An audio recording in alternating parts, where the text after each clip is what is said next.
Nassau County Executive Bruce Blakeman invites you to mark 1 year since Hamas attacked Israel on October 7th. Join us as we come together this Monday, October 7th at 6 p.m. at the Harry Chapin Lakeside Theater in Eisenhower Park.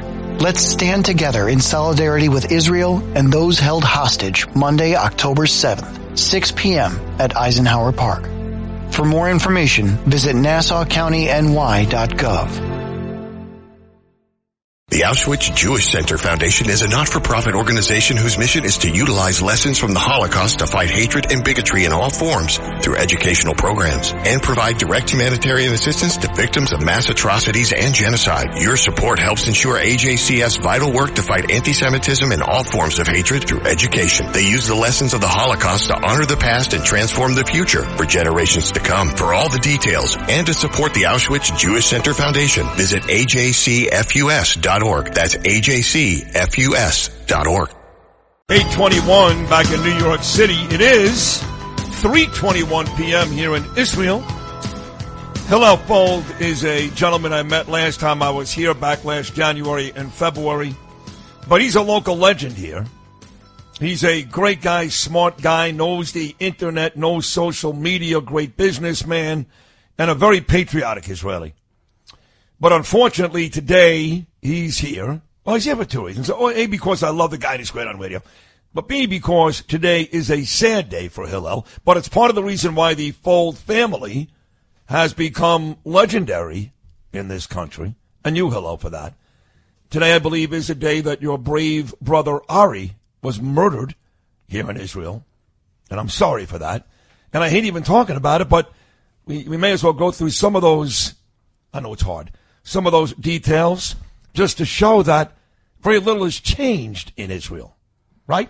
Correct. First of all, I appreciate the nice warm intro, but you forgot one thing, dashingly handsome. You are very handsome. What happened to that? You are gorgeous. Thank if you. I was gay like Justin. We're really taking off the gloves here.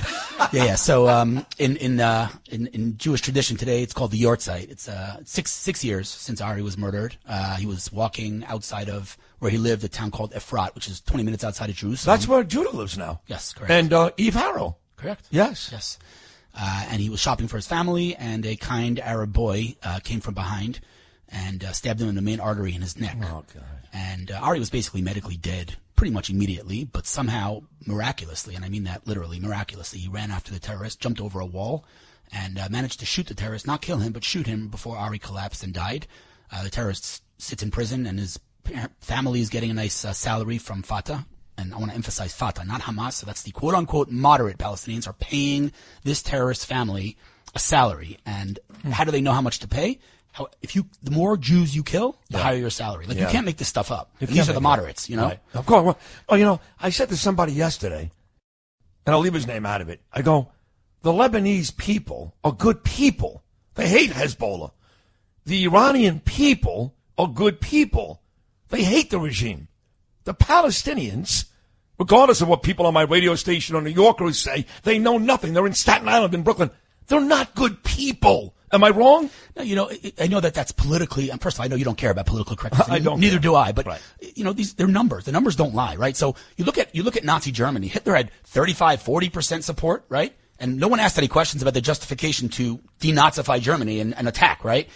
We're talking about 80 to 90% support for Hamas. But they're going to tell you, these idiots, yeah, you don't get it. They don't really like Hamas, but they're afraid Hamas is going to kill them. That's why they support them.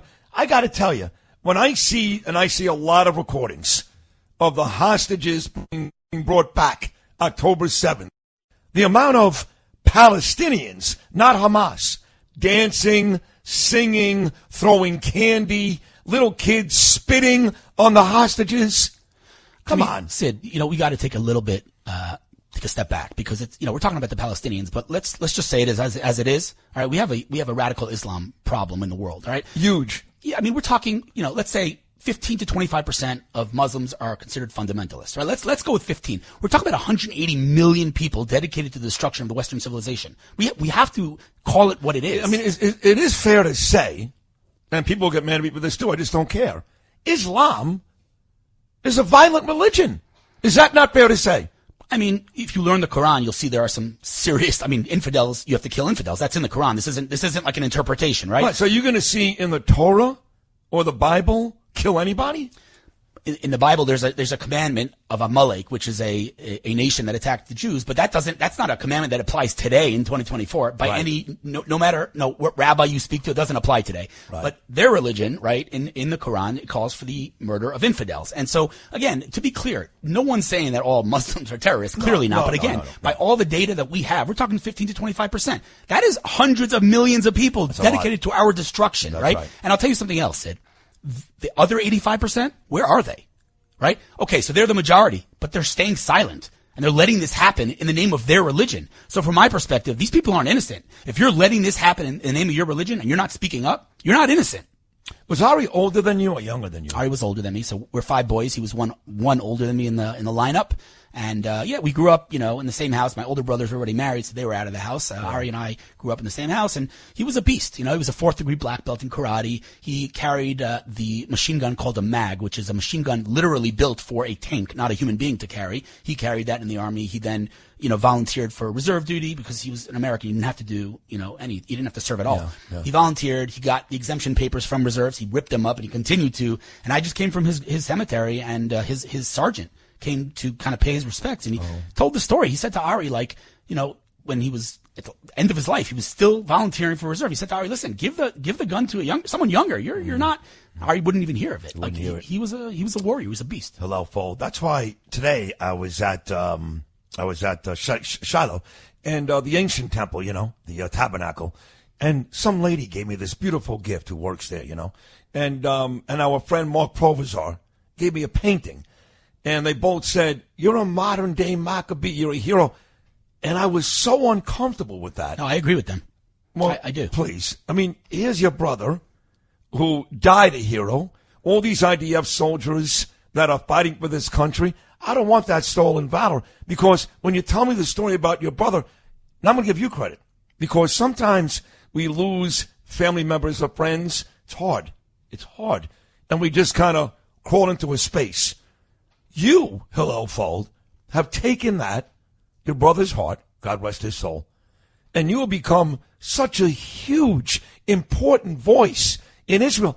I'm in Queens, and I read your stuff every day. So congratulations to you. Thank you. I appreciate that, but I do just want to rewind a little bit and say that the fact that you speak up so, with such moral clarity, you are a hero, because many of your colleagues, many of your friends are afraid to speak up, even if they agree with your opinion. So the fact that you use your platform is tremendous, and it is heroic. And you know what? There's not a finite amount of heroism out there. There are heroes in Gaza, there are heroes on the internet, and there are heroes who use their radio platform. You are a hero, sir. Oh, God, thank you. Coming from you, that means a lot. You talk about the heroes in Gaza. We were down in Sderot the other day and did our first show there on Monday, and we had a bit of a bomb scare. We did the whole bomb shelter thing, and I've admitted on air a couple of times now I was certainly unnerved, maybe even a little scared. How you guys do it all day? We just got a report that 2 Israelis were murdered, not that far from here, about 2.5 hours, maybe 3 hours. But every day, his aunt, for example, tells me, Hillel, on Saturday, she had to go to the bomb shelter 10 times. Yeah. I did an interview the other day with Bridget Gabriel. I don't know if you know Bridget. I love Gabriel. Her. Yeah. She's been on this show. Right. So she's very close with Siggy Flicker. Yeah.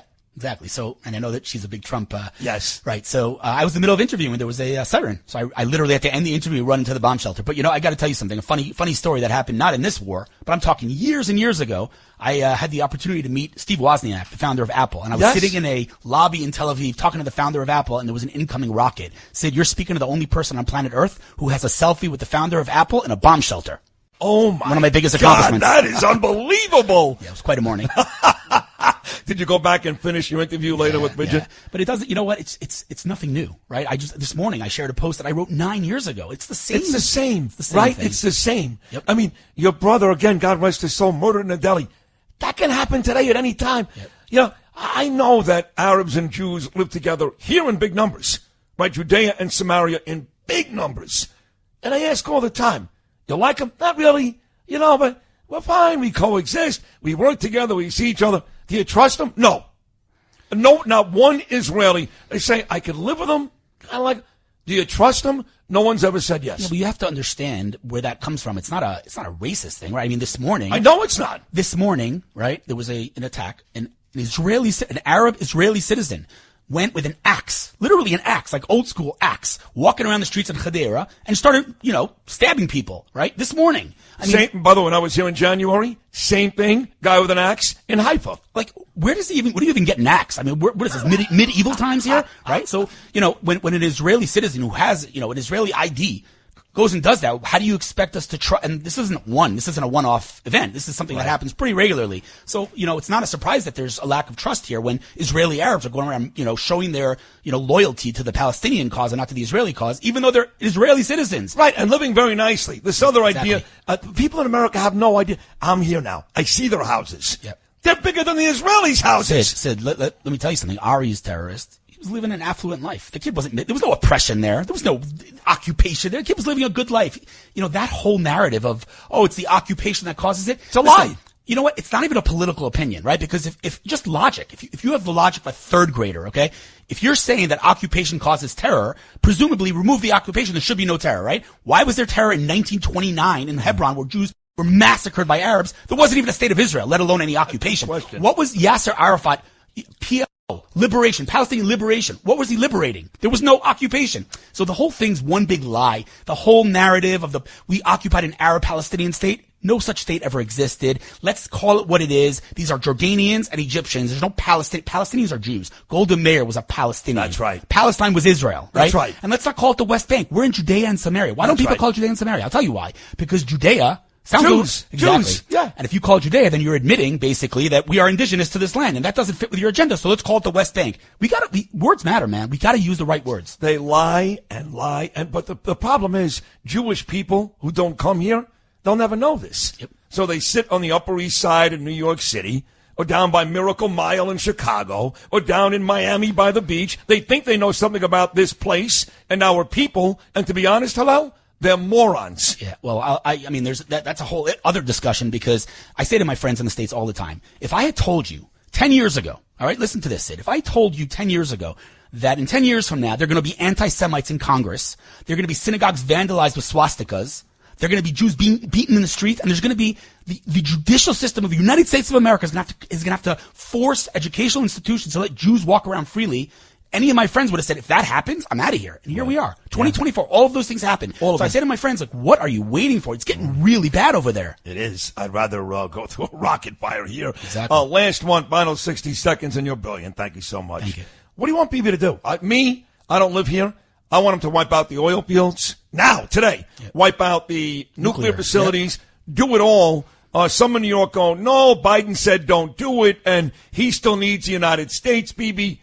I say this. He doesn't care anymore. He's going to do what's best for Israel. Yep. What do you think he does? Well, first of all, there's two fronts here, right? There's Lebanon and there's Gaza, right? So Gaza is complicated because there are hostages there, right? So we can't just, do what we need to do, right? But Sinwar is keeping them right by him, right? Because we would have killed them already. These are their courageous leaders, right? Surrounding himself with little, girls and hostages, innocent people. It's crazy. But Lebanon's a whole different story, right? They're bombarding us with rock. I don't understand why we're not taking off the gloves. There should be no mercy. And yes, by the way, to be clear, there are many Lebanese who are completely innocent. In fact, there, like you said before, some good people there. But you know what? You know what percent of Germans, again, there were millions of Germans who unfortunately died in World War II. People die in war. That's how it works. Israel didn't start a war. Israel never started a war. In fact, Israel never started a war. Israel also never lost a war, right? That's right. And so, Hezbollah started this with us. Israel needs to end it. Period. Full stop. It. So you're with me. Just go in there and blow it all up. Listen, we got to do what we got to do. That's the bottom line. We got to end this war. I'm sorry about Ari, but I love you. And every time you're on, you're great. Thank you. And it's good to see you. It's great to see you. And I read your stuff every day from New York. You're very important to us. Loved your Trump interview, my friend. Oh, thank you. Thank you very much. The cold winter weather is coming, and the team at Peerless Boilers, they're ready to help you prepare for this season. It's time to make sure your home is nice and warm for the cold weather. Save loads of money on your fuel bill. Do it now before it's too late and you've got a mess on your hands. Start thinking about replacing your old beast of a boiler with a new high-efficiency Peerless Boiler. Go to peerlessboilers.com, pop in your zip code, and you'll find a dealer near you. Remember, Peerless Boilers, the world's best-built boilers, and proud sponsor of Sid and Friends in the Morning, live from Israel.